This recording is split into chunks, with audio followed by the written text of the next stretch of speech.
এই জন্য আজকে জমার দিন, এটা বুধবারের ঘটনা। বুধবারে ধরা পড়েছিল, বুধ, বৃহস্পতিবারে, শুক্রবারে 3 দিন তারা পর্যবেক্ষণ করে সাক্ষ্য প্রমাণ পেয়ে গেছে যে হ্যাঁ এই খাদ্যে ভেজাল দিয়েছে। খাদ্যে ভেজাল কি? এই যে তেল দিয়ে বিভিন্ন জিনিস তৈরি করে হোটেলে, এই যা বানাবেন ওই দিনই শেষ, ওটা পরবর্তী দিন আবার যে নতুন করে তৈরি করবেন ওইটা দিয়ে তো ওর যে নির্ধারিত সীমা পার হয়ে যায়। ওই তেল দিয়ে আবার নতুন করে জ্বালিয়ে কোনো জিনিস বানাবেন, ওটার দ্বারা খাবার নষ্ট হবে। ওই খাবার খেলে আপনার শরীরের অঙ্গ প্রত্যঙ্গগুলো খারাপ হবে। ওরা ওই দিকে খেয়াল করে ও এরকম কাজ করেছিল এই ব্যবসায়ী বা হোটেলালা, যে একদিনের জিনিস আর একদিন চালাতে গিয়েছে, ধরা পড়ে গেছে। পরীক্ষা নিরীক্ষা করেছে 3 দিন একাধারে পর্যবেক্ষণ করে ওর পেছনে লোক লাগিয়ে সব দেখেছে হ্যাঁ ও এই কাজই করে।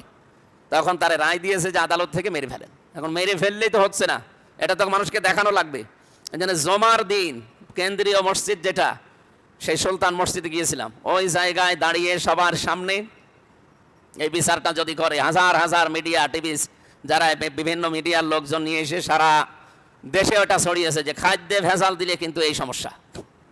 যার জন্য আপনি যা করছেন আপনার জীবনে যদি না থাকে, আপনি খাদ্যে ভেজাল দিয়ে বা 2 নাম্বারই করে কি করতে চান?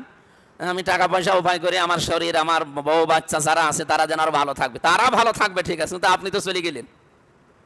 তো একটা এরকম 5টা বিচার বছরে করে, তো ওই দেশে আর কেউ খাদ্যে ভেজাল দেওয়ার সাহস পাবে? যদিও ইসলাম ওখানে পরিপূর্ণ নেই।